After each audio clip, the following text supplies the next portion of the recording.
ನಮಸ್ಕಾರ ಸ್ನೇಹಿತರೆ, ಗೃಹಲಕ್ಷ್ಮಿ ಯೋಜನೆಯ 21ನೇ ಕಂತಿನಲ್ಲಿ ಬಂತು ಬೆಳಂಬೆಳಗ್ಗೆ ಭರ್ಜರಿ ಗುಡ್ ನ್ಯೂಸ್. ಹೌದು ಸ್ನೇಹಿತರೆ, ಗೃಹಲಕ್ಷ್ಮಿ ಯೋಜನೆಯ 21ನೇ ಕಂತಿನ ಹಣ ರಿಲೀಸ್ ಆಗ್ತಾ ಇತ್ತು. ಸೊ ನಿಮಗೆ ಒಂದು ಸಿಹಿ ಸುದ್ದಿಯನ್ನು ಸುತ್ತ ಲಕ್ಷ್ಮೀ ಹೆಬ್ಬಾಳ್ಕರ್ ಅವರು ಮಹತ್ವದ ಘೋಷಣೆಯನ್ನು, ಹೇಳಿಕೆಯನ್ನು, ಸ್ಪಷ್ಟನೆಯನ್ನು ನಿಮ್ಮ ಮುಂದೆ ಇಟ್ಟಿದ್ದಾರೆ. ಹಾಗಾದರೆ ಬನ್ನಿ, ಏನು ಸ್ಪಷ್ಟನೆಯನ್ನು ಕೊಟ್ಟಿದ್ದಾರೆ, 21ನೇ ಕಂತಿನ ಹಣ ಜಮಾ ಆಗ್ತಾ ಇದೆಯಾ ಅಥವಾ ಇಲ್ವಾ, ಯಾವ ಜಿಲ್ಲೆಗಳಿಗೆ ಬರ್ತಾ ಇದೆ ಅಥವಾ ಜಮಾನೆ ಆಗ್ತಾ ಇಲ್ವಾ, ಈ ಎಲ್ಲ ವಿಷಯದ ಕುರಿತಾಗಿ ಈ ಒಂದು ವಿಡಿಯೋದಲ್ಲಿ ಸಂಪೂರ್ಣವಾದ ಮಾಹಿತಿಯನ್ನು ತಿಳಿದುಕೊಳ್ಳೋಣ.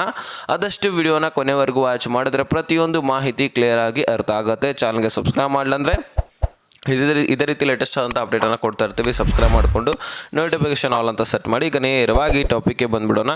ವೀಕ್ಷಕರೇ, ಗೃಹಲಕ್ಷ್ಮಿ ಯೋಜನೆಯ 21ನೇ ಕಂತಿನ ಹಣ ನಿಮ್ಮ ಖಾತೆಗಳಿಗೆ ಆಲ್ರೆಡಿ ಈಗ 22,500 ಕೋಟಿ ಹಣ ರಿಲೀಸ್ ಮಾಡಿಕೊಂಡಿದೆ ಮಹಿಳಾ ಮತ್ತು ಮಕ್ಕಳ ಕಲ್ಯಾಣ ಇಲಾಖೆ. ಇನ್ನು ನಿಮ್ಮ ಖಾತೆಗಳಿಗೆ ಬರ್ತಾ ಇದೆಯಾ ಇಲ್ವಾ ಅನ್ನುವಂತಹ ಡೌಟ್ಸ್ಗಳು ಕ್ರಿಯೇಟ್ ಆಗಿರ್ತವೆ. ಅದನ್ನು ನಾನು ನಿಮಗೆ ಸ್ಪಷ್ಟನೆಯನ್ನು ಈಗ ಕೊಡ್ತೀನಿ. ಅಂದರೆ ಸ್ವತಃ ಲಕ್ಷ್ಮೀ ಹೆಬ್ಬಾಳ್ಕರ್ ಅವರು ಹೇಳಿರ್ತಕ್ಕಂತಹ ಹೇಳಿಕೆಯನ್ನು ನಿಮ್ಮ ಮುಂದೆ ಇಡ್ತಾ ಹೋಗ್ತೀನಿ. ವೀಕ್ಷಕರೇ, ಈ ಒಂದು ತಿಂಗಳಲ್ಲಿ 3 ಕಂತಿನ ಹಣ ಹಾಕಬೇಕಾಗಿತ್ತು, ಹೌದಲ್ವಾ? 20, 21 ಮತ್ತು 22ನೇ ಕಂತಿನ ಹಣ, ಅಂದರೆ ಮಾರ್ಚ್, ಏಪ್ರಿಲ್ ಮತ್ತು ಮೇ ತಿಂಗಳ ಹಣ ಈ ಒಂದು ತಿಂಗಳಲ್ಲಿ ಬರಬೇಕಾಗಿತ್ತು. ಅದರ ಪೈಕಿ ಈಗ 20ನೇ ಕಂತಿನ ಹಣ ನಿಮ್ಮ ಖಾತೆಗಳಿಗೆ ಹಾಕಲಾಗಿದೆ. ಆಲ್ರೆಡಿ ಕ್ಲಿಯರ್ ಆಗಿದೆ ಅಂತಲೇ ಹೇಳ್ಬೋದು ನಾವು. ಇನ್ನೇನು ಕೆಲವೊಂದಿಷ್ಟು ಫಲಾನುಭವಿಗಳು ಬಾಕಿ ಉಳಿದಿದ್ರು ಸಹಿತ ನೀವು ಎಲಿಜಿಬಲ್ ಇದ್ದೀರಾ ಇಲ್ವಾ ಅನ್ನುವಂಥದ್ದನ್ನು ಕನ್ಫರ್ಮ್ ಮಾಡ್ಕೊಳ್ಬೇಕಾಗತ್ತೆ ಖುದ್ದಾಗಿ ನೀವೇ. ಯಾಕಂದರೆ ಎಲಿಜಿಬಲ್ ಇಲ್ಲ ಅಂದರೆ ಡೆಫಿನೆಟ್ಲಿ ಜಮಾ ಆಗೋದಿಲ್ಲ. ಈಗ ನೋಡಿ, ಪಿಂಚಣಿ ಹಣದಲ್ಲಿನೇ ಸಾಕಷ್ಟು ಸುಮಾರು 23 ಲಕ್ಷ ಫಲಾನುಭವಿಗಳನ್ನು ತೆಗೆದುಹಾಕುವಂತಹ ಕೆಲಸ ರಾಜ್ಯ ಸರ್ಕಾರ ಮಾಡಿದೆ. ಯಾಕಂದರೆ ಎಲಿಜಿಬಲ್ ಇಲ್ಲ ಅಂತ ಹೇಳಿಬಿಟ್ಟು ಅದಕ್ಕೆ ಕಾರಣ ಕೂಡ ಇದೆ. ಆಗ ಒಂದು ಕಾರಣಗಳನ್ನು ಮುಂದಿಟ್ಟುಕೊಂಡು ಅವರನ್ನು ತೆಗೆದುಹಾಕಲಾಗಿತ್ತು. ಅದೇ ರೀತಿಯಾಗಿ ಗೃಹಲಕ್ಷ್ಮಿ ಯೋಜನೆಯಲ್ಲಿ ಸುಮಾರು 15 ಲಕ್ಷವರೆಗೂ ಕೂಡ ಗೃಹಲಕ್ಷ್ಮಿಯರನ್ನು ತೆಗೆದುಹಾಕಲಾಗಿತ್ತು. ಯಾಕಂದರೆ ಸಾಕಷ್ಟು ಫಲಾನುಭವಿಗಳು ಎಲಿಜಿಬಲ್ ಇಲ್ಲ ಅಂದರೂ ಸಹಿತ ಅಪ್ಲಿಕೇಶನ್ ಹಾಕಲಾಗಿತ್ತು. ಮತ್ತು ಅವರೆಲ್ಲರ ಡಾಕ್ಯುಮೆಂಟ್ಸ್ಗಳನ್ನು ಚೆಕ್ ಮಾಡಿಕೊಂಡು ವೆರಿಫಿಕೇಷನ್ ಮಾಡಿಕೊಂಡು ತೆಗೆದುಹಾಕಲಾಗಿತ್ತು. ಈ ರೀತಿ ಸಾಕಷ್ಟು ಘಟನೆಗಳು, ಹೊಸ ರೂಲ್ಸ್ಗಳು ಬರ್ತಾನೆ ಇರುತ್ತೆ, ಹೋಗ್ತಾನೆ ಇರುತ್ತೆ.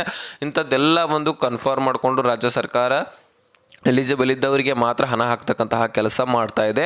ಇದರಲ್ಲಿ ನಾವು ತುಂಬಾ ಹುಷಾರಿರಬೇಕು. ಎಲಿಜಿಬಲ್ ಇದ್ದರೆ ಮಾತ್ರ ನಮಗೆ ಗೃಹಲಕ್ಷ್ಮಿ ಹಣ ಬರೋದು ನಿಶ್ಚಿತ, ಇಲ್ಲಪ್ಪ ಅಂದರೆ ಬರೋದಿಲ್ಲ ಡೆಫಿನೆಟ್ಲಿ. ಇದು ಯಾಕಂದರೆ ಮೊದಲೇ ಆರ್ಥಿಕ ಪರಿಸ್ಥಿತಿ ನೋಡಿದಿರಿ ರಾಜ್ಯ ಸರ್ಕಾರದ ಯಾವ ರೀತಿ ಆಗಿದೆ. ಅದರಲ್ಲಿ ಎಲ್ಲ ಕಡೆನೂ ಕೂಡ ಹಣವನ್ನು ಹೊಂದಾಣಿಕೆ ಮಾಡಬೇಕಲ್ವಾ. ಅದಕ್ಕೋಸ್ಕರ ಎಲಿಜಿಬಲ್ ಇದ್ದವರಿಗೆ ಮಾತ್ರ ಹಣ ಹೋಗಬೇಕು ಅಂತಕ್ಕಂತಹ ಒಂದು ಅಭಿಪ್ರಾಯವನ್ನು ಇಟ್ಕೊಂಡು ಈ ರೀತಿ ಹೊಸ ರೂಲ್ಸ್ಗಳನ್ನು ತಂದು ಬಹಳಷ್ಟು ಫಲಾನುಭವಿಗಳನ್ನು, ಎಲಿಜಿಬಲ್ ಇಲ್ಲದಂತಹ ಫಲಾನುಭವಿಗಳನ್ನು ಗೃಹಲಕ್ಷ್ಮಿ ಯೋಜನೆಯಿಂದ ಹೊರಗೆ ಇಡೋದಾಗಲಿ, ಪಿಂಚಣಿ ಹಣದಿಂದ ಹೊರಗಿಡೋದಾಗಲಿ ಮಾಡ್ತಾ ಇದೆ. ಈಗ ಇಲ್ಲಿ ಕೂಡ ಅದೇ ನಡೀತಾ ಇದೆ. ಎಲಿಜಿಬಲ್ ಇದ್ದರೆ ಮಾತ್ರ ಗೃಹಲಕ್ಷ್ಮಿ ಹಣ ಬರೋದು. ಇನ್ನು ಈ ಒಂದು 20ನೇ ಕಂತಿನ ಹಣ ಎಲಿಜಿಬಲ್ ಇದ್ದಂಥವರಿಗಂತೂ ಬಂದಿದೆ. 21ನೇ ಕಂತಿನ ಹಣ ಕೂಡ ರಿಲೀಸ್ ಆಗ್ತಾ ಇದೆ. ಈಗಾಗಲೇ ಕೆಲವೊಂದಿಷ್ಟು ಫಲಾನುಭವಿಗಳಿಗೆ ಟ್ರಯಲ್ ಮಾಡಲಾಗಿದೆ. ಏನಾದರೂ ತಾಂತ್ರಿಕ ದೋಷ ಆಗತ್ತಾ ಅಂತಕ್ಕಂಥದ್ದನ್ನು ಕೆಲವೊಂದಿಷ್ಟು ಜಿಲ್ಲೆಗಳಲ್ಲಿರ್ತಕ್ಕಂತಹ ಫಲಾನುಭವಿಗಳಿಗೆ ಟ್ರಯಲ್ ಮಾಡಿ ನೋಡಲಾಗಿದೆ. ಅಲ್ಲಿ ಯಾವುದೇ ರೀತಿಯಾದಂತಹ ತಾಂತ್ರಿಕ ದೋಷ ಕಂಡು ಬಂದಿಲ್ಲ. ಹಾಗಾಗಿ ನಿಮ್ಮ ಖಾತೆಗಳಿಗೆ ಇನ್ಮೇಲಿಂದ ಸ್ಪೀಡಾಗಿ ಹಣ ಜಮಾ ಆದರೂ ಏನು ಅಚ್ಚರಿ ಇಲ್ಲ.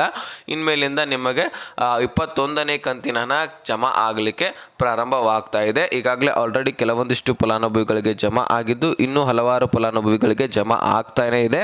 ಇನ್ನೂ ಸ್ಪೀಡಾಗಿ ಜಮಾ ಮಾಡಿದ್ರೆ ನಿಮ್ಮ ಖಾತೆಗಳಿಗೆ ಅತಿ ಬೇಗವಾಗಿ ಜಮಾ ಆಗಿ ಈ ವಾರದಲ್ಲಿ ಕ್ಲಿಯರ್ ಆಗುವಂತಹ ಸಾಧ್ಯತೆ ಇದೆ. ಆದರೆ 22ನೇ ಕಂತಿನ ಹಣ ಇದೇ ತಿಂಗಳಲ್ಲಿ ಬರೋದು ಡೌಟು ಬಹುತೇಕ. ಯಾಕಂದರೆ 20ನೇ ಕಂತಿನ ಹಣ 21ನೇ ಕಂತಿನ ಹಣ ಮಾತ್ರ ಈ ಒಂದು ತಿಂಗಳಲ್ಲಿ ಬರ್ತಾ ಇದೆ. ಯಾಕಂದರೆ ಈಗ 20ನೇ ಕಂತಿನ ಹಣ ರಿಲೀಸ್ ಮಾಡಿದರೆ ಒಂದು ಸುಮಾರು 15 ದಿನ ಆದರೂ ಟೈಮ್ ತೆಗೆದುಕೊಂಡಿತ್ತು. ಅದೇ ರೀತಿಯಾಗಿ 21ನೇ ಕಂತಿನ ಹಣಕ್ಕೂ ಕೂಡ ಅಷ್ಟು ಟೈಮ್ ಬೇಕಾಗುತ್ತೆ. ಅದಕ್ಕೋಸ್ಕರ ಈ ಒಂದು ತಿಂಗಳು ಪೂರ್ತಿಯಾಗಿ 21ನೇ ಕಂತಿನ ಹಣ ಬರುವಂತಹ ಸಾಧ್ಯತೆ ಇದೆ. 22ನೇ ಕಂತಿನ ಹಣ ಅದು ಮುಂದಿನ ಜುಲೈನಲ್ಲಿ ಬರ್ತಕ್ಕಂತಹ ಸಾಧ್ಯತೆ ಇದೆ. ಅದನ್ನು ಕಾಯ್ದು ನೋಡಬೇಕು. ಅದರ ಬಗ್ಗೆ ಏನು ಅಪ್ಡೇಟನ್ನು ಲಕ್ಷ್ಮೀ ಹೆಬ್ಬಾಳ್ಕರ್ ಕೊಟ್ಟಿಲ್ಲ. ಆದರೆ 21ನೇ ಕಂತಿನ ರಿಲೀಸ್ ಮಾಡ್ತೇವೆ ಅಂತಕ್ಕಂತಹ ಮಾಹಿತಿ ಕೊಟ್ಟಿದ್ದರು. ಈಗ ರಿಲೀಸ್ ಕೆಲವೊಂದಿಷ್ಟು ಫಲಾನುಭವಿಗಳಿಗೆ ಟ್ರಯಲ್ ಮಾಡಲಾಗಿತ್ತು. ಈಗ ಸ್ಪೀಡಾಗಿ ಜಮಾ ಮಾಡಿದ್ರೆ ಸಾಕು ಅಂತಕ್ಕಂತಹ ಮನವಿ ಕೂಡ ನಮ್ಮದು ಸರ್ಕಾರಕ್ಕೆ ಇರುತ್ತೆ. ಓಕೆನಾ? ಇಷ್ಟು ನಿಮಗೆ ಲೇಟೆಸ್ಟ್ ಆಗಿ ಅಪ್ಡೇಟ್ ಇತ್ತು, ತಿಳಿಸ್ಬೇಕಾಗಿತ್ತು, ತಿಳಿಸ್ತೀವಿ. ಅರ್ಥ ಆಗಿದ್ರೆ ನೆಕ್ಸ್ಟ್ ಮಾಹಿತಿಯೊಂದಿಗೆ ಸಿಗೋಣ. ಅಲ್ಲಿ ತನಕ ಬಾಯ್ ಬಿಡಿ ಫ್ರೆಂಡ್ಸ್.